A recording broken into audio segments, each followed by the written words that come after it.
Hello folks, we're down the line once again from Boston tonight with political author, analyst and historian Dr. James D. Boys. I'm Michael L. Roberts. This is the American Chronicle.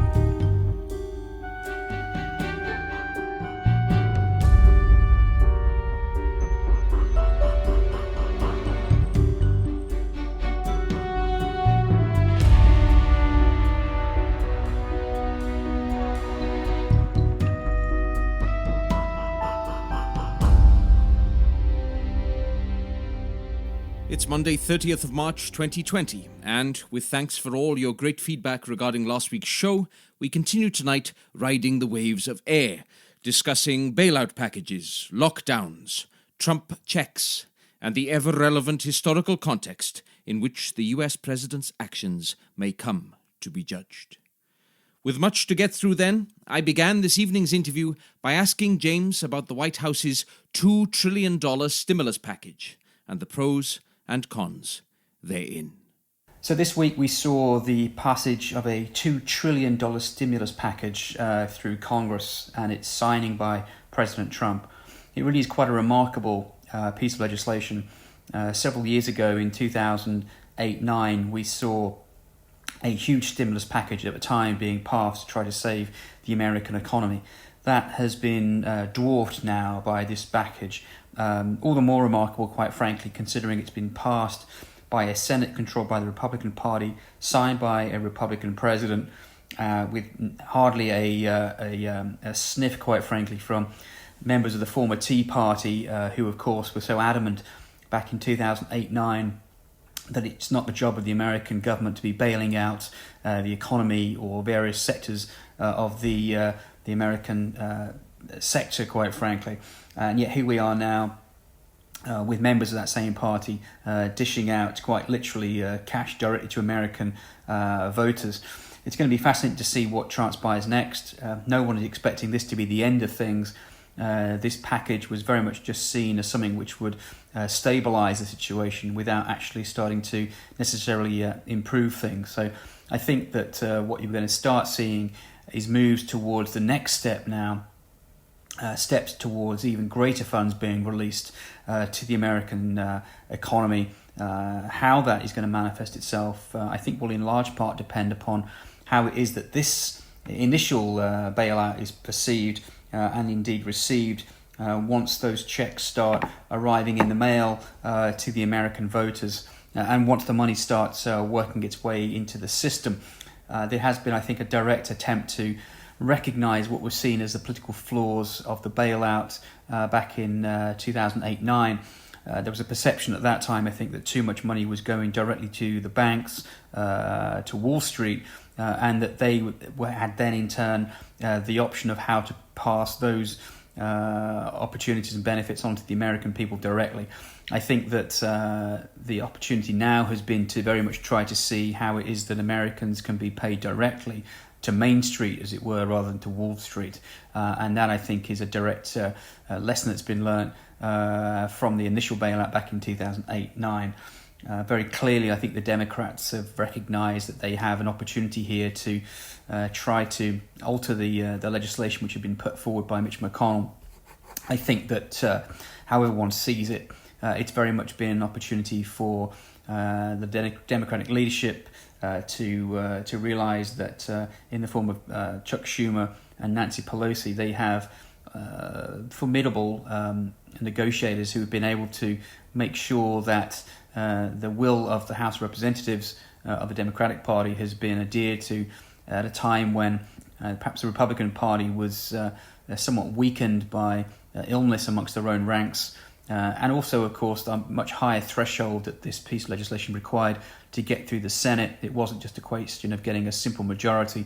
It wasn't required to get a supermajority because of the financial element attached to it. So we've clearly seen politics at play here in the United States over the last week or two, which shouldn't surprise anybody, quite frankly. We are talking about an astronomical sum of money.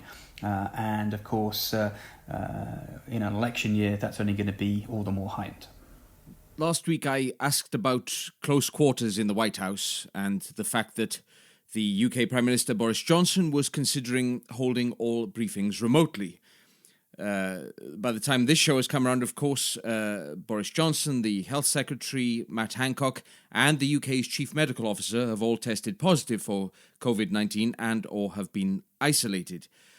Yet, stateside, we see images of Donald Trump signing this stimulus bill into being, surrounded by Republicans, no bipartisan showing there, stood shoulder to shoulder, filling the shot in the Oval Office, and Trump is personally handing out pens from a box on his desk as commemorative gifts to each of those behind him. Where's this confidence in their invincibility coming from? So far, we've not seen any word from the White House with regard to how it is exactly that Donald Trump and Mike Pence have managed to avoid this, which is all the more remarkable, quite frankly, considering the people they've been coming into. They have clearly met with individuals who have subsequently come down with the coronavirus. And yet, despite this, despite the very clear health risks that they are facing and seemingly refusing to address, we see no end to their desire to be meeting with people, to be in front of the cameras, to be holding press conferences with anything up to half a dozen people at the podium. We have seen some issues with regard to how the media has been allowed to work within the White House press briefing room, rather simplistic efforts of using every other seat within the press briefing room. I think this, of course, does also enable Donald Trump to have exactly half as many people in that room as could otherwise be the case, which, of course, is probably still twice as many as he would have liked to be in the press briefing room at any one time, but there we are. Quite what it is that the Trump administration thinks gives their leadership some degree of invincibility with regard to this is beyond me, quite frankly. When you consider the age of the president, when you consider the age of the vice president, they are both, by my calculation at least, in the high-risk category of this virus. When you consider the amount of people they routinely come into contact with, when you consider the fact that we have seen people like Rand Paul, for example, come down with the coronavirus, someone who has had regular meetings with his fellow members in the United States Senate, who will, of course, had themselves meetings at the White House. There is, I think, a sense of misplaced invincibility in this White House. And one really has to consider why on earth it is that the president and the vice president have not distanced themselves physically, if not politically, from one another at this point, when you consider the very real risks, quite frankly, that must be being placed upon the health of President Trump at this point, and the extent to which, if he comes down with this virus at this time in his political life, in his physical life, he must really, I think, be very much in jeopardy. So you would have thought, just in terms of a continuity of government point of view, that someone within the Secret Service would have pointed this out. Of course, were the president and the vice president to be seen to be physically distant, I'm quite sure that the questions would be asked about political differences between them. But quite frankly, in this day and age, and with regard to the threat which this virus poses not only to the United States at a health point of view, but very clearly I think it also is beginning to pose a threat politically. And one is reminded of those days in the aftermath of September 11th, 2001, for example, when Vice President Cheney was repeatedly distanced from President George W. Bush, not because of any political schism between them, but because of the need to ensure a continuation of government should the unimaginable occur, and should President Bush, in this case, have fallen victim to a terrorist attack. When you consider the far more real danger, I think, that the coronavirus must pose to someone of Donald Trump's age, and as an individual who is seemingly constantly in contact with people, notwithstanding his own personal predilection not to shake hands, I don't think that is going to be enough to safeguard him from the virus. So we are, I think, going to have to see some changes afoot in the White House at this rate, and we'll see how that transpires in the coming days. There's been talk from Trump of an enforced lockdown in New York, New Jersey and Connecticut over the weekend. Governor Cuomo of New York, of course, stated that if the rest of the country were actually tested, they would also find large numbers therein also. How has this lockdown idea been challenged and indeed, by the looks of it now, stopped by the individual states in question? So as the coronavirus continues to spread its way across the United States, one of the interesting things which is coming into play here is how it is that each state itself is going to address this. Indeed, should this be addressed as a state-by-state level basis or at a federal level? And again, this is causing real consternation. And we've seen already, for example, growing hostility between the White House, which operates at a federal level, and the individual governors who operate at a state-by-state level. We've seen Governor Cuomo, for example, from New York, emerge very much as the central figure representing not only New York, arguably, but also the governors of many states in terms of their reaction to the approach that the White House is taking. Clearly, New York City is being seen as the epicenter of this situation here in the United States. And as a result, Governor Cuomo himself, I think, has got some issues internally within the state with how it is that Mayor de Blasio of New York City wants to handle this. But as the executive of New York, it is very much down to Governor Cuomo to address these issues.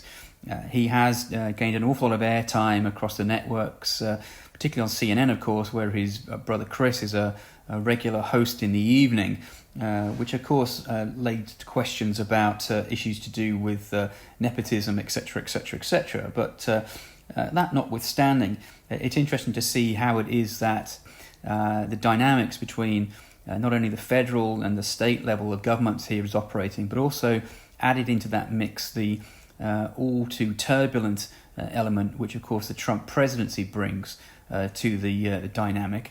We've seen, for example, President Trump this week talk about the idea that governors should be more appreciative of what it is that he is doing. And again, this raises the question, I think, about the level of Trump's ego and the extent to which he is injecting himself, perhaps unnecessarily and inappropriately, into the dynamic of this situation. What we are seeing also is a seemingly lack of dialogue between the White House and the individual states when it comes to very direct action, but quite clearly the idea of a quarantine around America's largest city, around those three states, New York, New Jersey and Connecticut, would have been a remarkable sight to be seen here in the United States. Remarkably, what we are seeing, quarantines notwithstanding, is neighboring states pursuing citizens from New York having crossed into that state, very particularly in Rhode Island. Rhode Island's police force, for example, have been flagging down motorists who have license plates from New York and basically instructing them to self-quarantine. This has raised very serious questions about the constitutionality of this. Governor Cuomo from New York is talking about suing Rhode Island and its executive for unfairly, in his view, identifying citizens of New York. But of course, the argument is that New York is where the epicenter is, and we are seeing people trying to leave that state, arguably out of fear that a quarantine is about to be put in place. But as we discussed last week, as soon as you start clamping down upon movement within one state, the risk raises that you're simply going to get people fleeing that state and moving to a neighboring state, perhaps to stay at second homes that many Americans own, for example. And we've seen examples of that being played out this week. So there really are, I think, a great number of questions which are being raised at this point, not only about the role of state government versus federal government, but also of the great divergence within this country about where it is that this virus is currently impacting. Yes, on that point, last week you mentioned that sort of pro-Trump Republican areas of the United States had been appeared at least largely untouched by the virus, and folks there might find themselves asking, indeed, what virus? In terms of this week, how are numbers, options for testing and results across the heartland looking? Since we spoke, Very clearly, there has been a large outbreak in Louisiana. Many people put this down to, for example, the Mardi Gras celebrations, which were held quite recently. We have also started to see large outbreaks in places like Illinois, for example, in neighboring Michigan. And we are, I think, going to start seeing this manifest itself in the American heartland. As long as this has always been seen as something which was only going to be touching those large urban areas, predominantly democratically controlled and dominated politically on the eastern seaboard and on the west coast, I think to many people in the heartland, those classic Trump supporters in what are sometimes known pejoratively as flyover states, could easily have dismissed this as something which was, in the view of a myth which was being perpetuated, of course, by the White House, just another hoax. I think that the longer this goes on, the greater the danger is that this spreads to the heartland. And I think it's very clear that at this rate, no corner of America is going to escape untouched by this virus. And the longer this goes on and the greater the penetration of this virus into the American heartland, I think the more danger that this poses, not only to the health of the United States, but to Donald Trump's political survival and the ability to win an election again to a second term come November. Those who have followed the US media narrative will perhaps now be familiar with the phrase trading death for dollars in regards to President Trump's machinations over reopening the economy. His former advisor, Steve Bannon, says that the policy should be to increase restrictions on movement right now, rather than to lessen them in order to protect the economy in the long run, and that is what he predicts Donald Trump will do. To what extent might Trump's apparent impatience and or political interest in the health of the economy rather than the population, as perceived by some, enable a premature loosening of those control measures?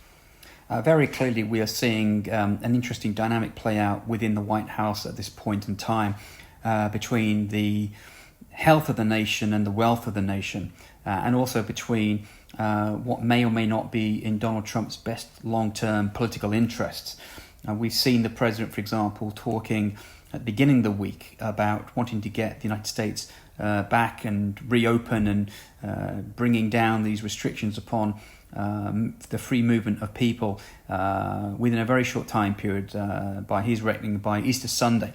This is a remarkable statement, quite frankly, and made all the more so by the fact that just as the White House was talking about lifting restrictions across the United States, so it was that more and more state governors were realizing the need to actually limit the movement of goods and people within their state. So just at the exact moment that the White House was talking about limiting movement, you're starting to see the imposition of limits of people's movement across and around the United States, certainly within individual states.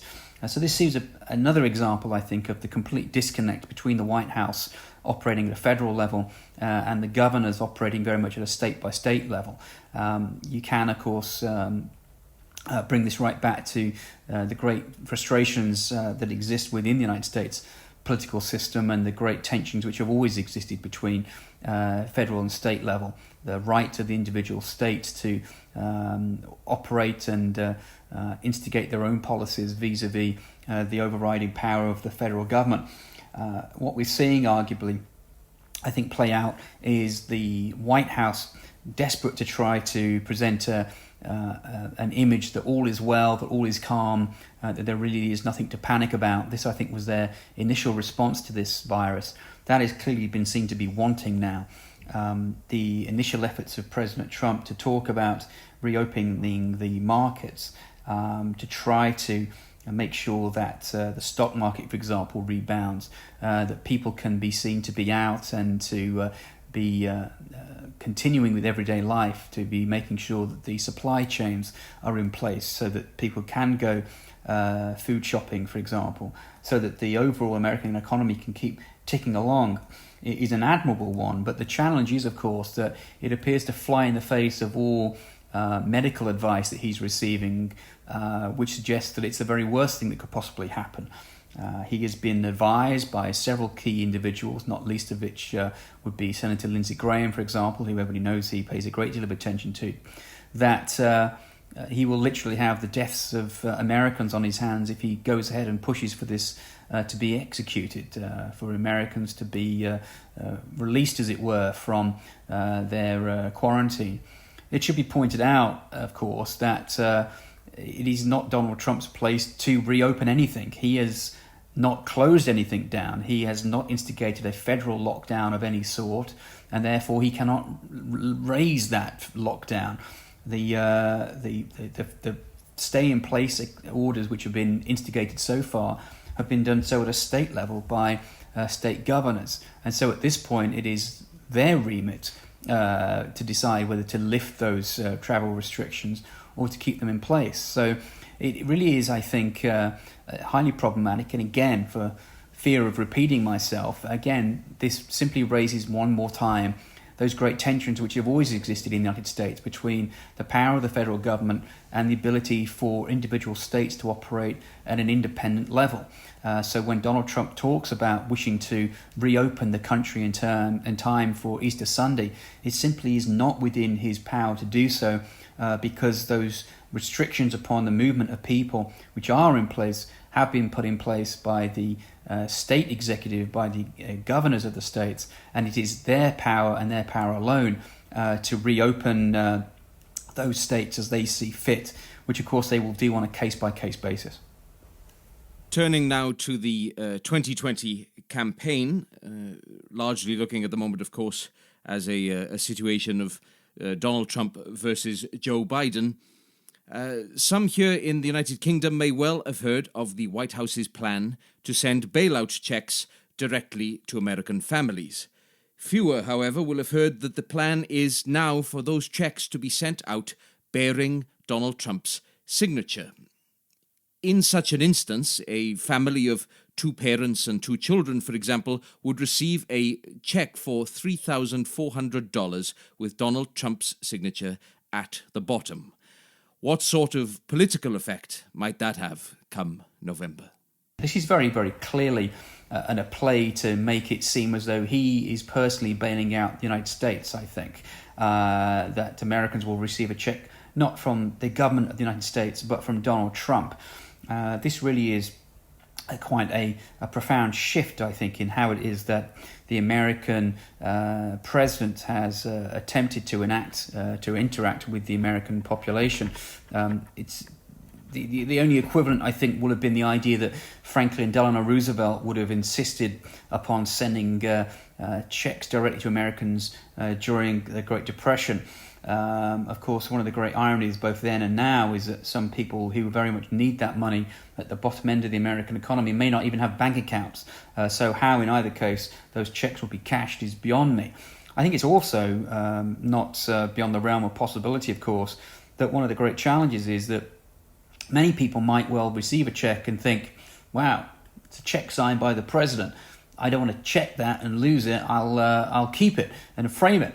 Which of course would be remarkable and therefore would lead the money not to be received in any way, shape or form, because instead of being deposited in a bank, the check may find itself being signed and displayed in a frame, for example, in someone's living room. So I think it's very clearly a very Donald Trump thing to do, and a very deliberate attempt, I think, to play towards the November election, which is coming up in a few short months now, so that he can turn around and say, look, I personally bailed out America as president, and that's proven by my signature on these checks.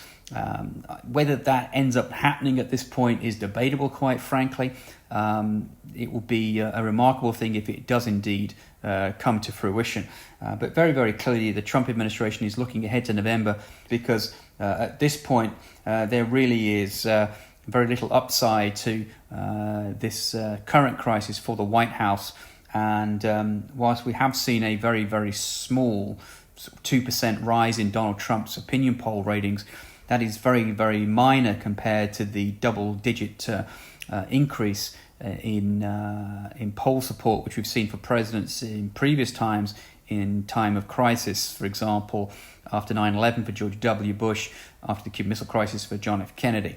Whilst there has been a minor bump for Donald Trump, it certainly is not the great rise that he would be hoping for. And indeed, in several key states, he continues to lag behind Joe Biden, which of course will be a horrific thought for this administration, which of course has been campaigning for re-election from the very first day of its term in office, to now be facing the very real prospect of becoming a one-term presidency.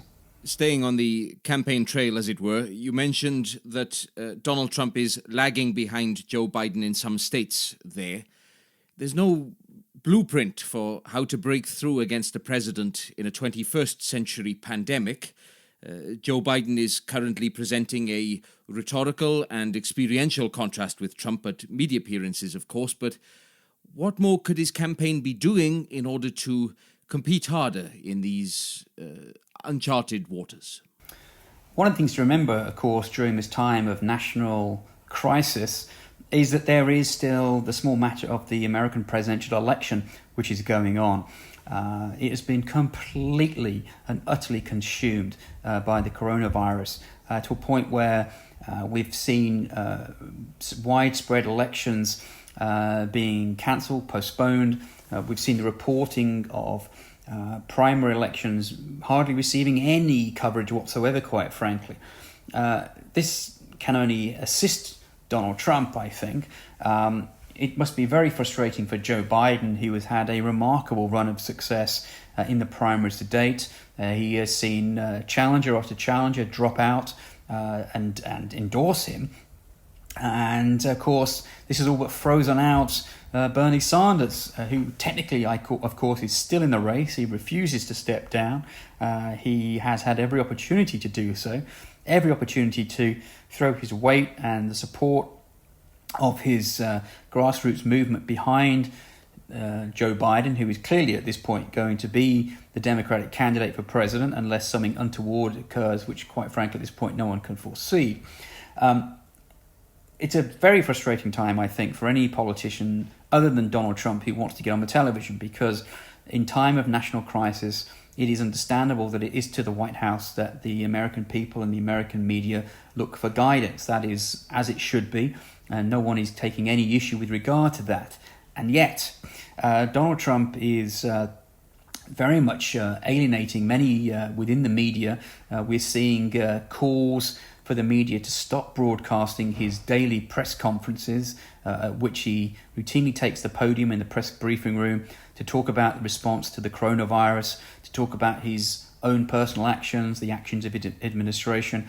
Many people are calling into question the veracity of his statements at these events. Not the first time or perhaps the last time that such claims are made against this White House. But you are starting to see the networks which had previously covered these events live and in full turn away from them after a certain time period, simply because there is a recognition that Donald Trump is using these not as public safety messages, but as political broadcasts, and that he's using this free airtime very much in a similar way that he did 4 years ago in his call-ins, for example, to various news channels, as a way of getting free airtime to maximize the opportunity to attack his opponents, to demean them, and to promote his own political interests.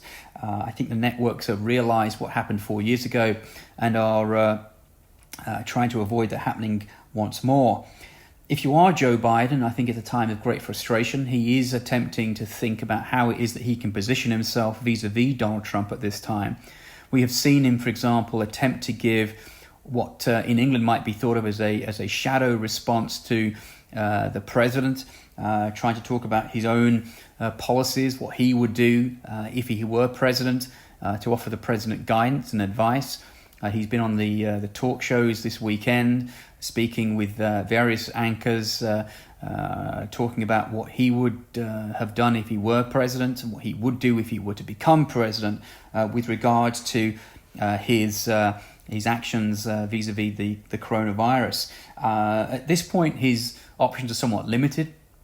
Under normal circumstances, of course, He would be receiving an awful lot of airtime and interview time for having succeeded in the primaries to date. You would be seeing a lot of public rallies at which he'd be able to raise funds and excitement and talk about his widespread policies that he would be looking to enact as president if he prevails in November. At this point, of course, there are no such large rallies because they're prohibited. There's no ability to gather in any one place to whip up public support. So you're starting to see a very strained political dynamic play out, a political campaign taking place in a vacuum, as it were.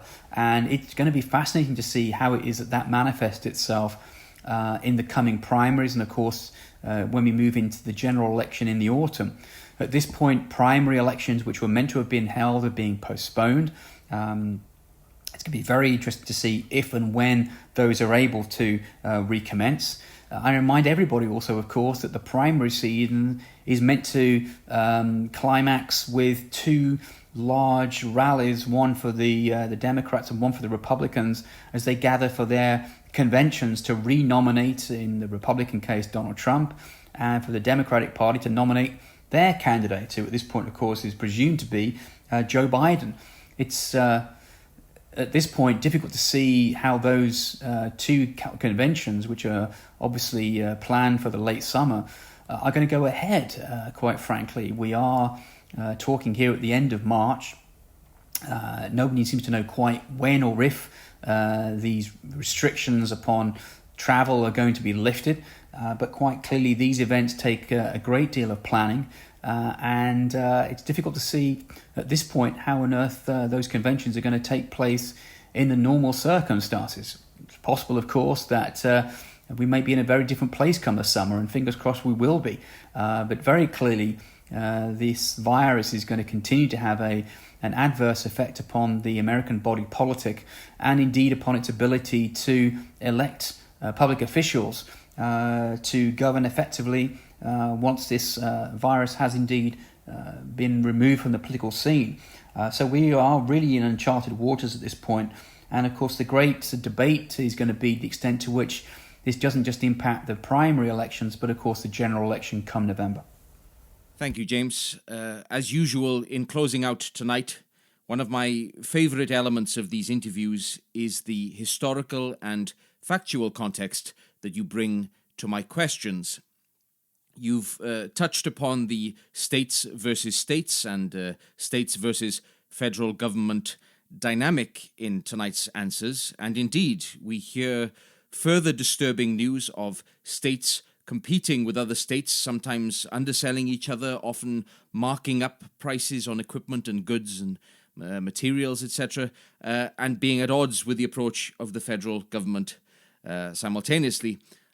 I've been wondering this week ahead of tonight's show, is this behavior considered constitutional? And if not, when has the spirit of the United States Constitution been similarly challenged on a state v federal level? In a very real sense, we find ourselves here in the 21st century in a political environment which is not dissimilar to that which the American people found themselves in the post-revolutionary time period. Many people don't know that before the American Constitution was put in place, there was a earlier attempt to govern the former colonies, now independent states, here on the eastern seaboard of the United States. That was known as the Articles of Confederation. It had been put in place following the Declaration of Independence. It was an attempt to govern the independent states here in North America, very much with a weak confederation. It had been drafted and drawn together very much in reaction to the concerns of those citizens here in North America about the ruling and the manner in which they had been ruled from London, and was designed to, rather than replicate a strong central executive here in North America, to create a very loose confederation where power would reside within the states, and to not simply replicate what had been put in place i.e. an American monarch and a strong federal government. Indeed, at that point, there was no American president. And as a result, what you found was that whilst this appeared to be true to the American aims behind the American Revolution, i.e. to overthrow central government and strong maniacal forces effectively, what it did as a byproduct was to risk disunifying the states which had just finally thrown off the shackles of oppression from London and to establish their own independence. Indeed, before there was a United States, you had a series of disunited states here on the American northeastern seaboard. And before very, very long, what you found was that these states which had come together as colonies to overthrow the British suddenly found that they had very little in common with one another. And indeed, not only having little in common with one another, found themselves in direct competition with one another. So you started to see the states competing with one another in terms of trade and exports, etc., etc. You had a lack of a unified currency, a lack of unified tax policy, etc., etc., etc. And the very, very great risks was that the former colonies, now states, were going to be almost in conflict with one another. And that is one of the reasons, for example, that you start to see the rise of uprisings within the states against the new statewide governments, and ultimately you lead to the attempt by national leaders to convene nationally, initially in Annapolis and then finally in Philadelphia, to find a way to get beyond this great challenge and to forge a new federal government, which of course comes into play with George Washington as the first American president. This is not the end of the great questions about separation of powers, about questions about federal versus state law, and indeed one can argue that the attempt to brush these under the carpet, certainly with regard to the contentious issue of slavery, will be one which is simply left to simmer through the early 19th century until you eventually get the outbreak of civil war and the final ultimate address of that dilemma, which is fought out across the United States. And you see the ultimate recognition of the supremacy of the American Constitution.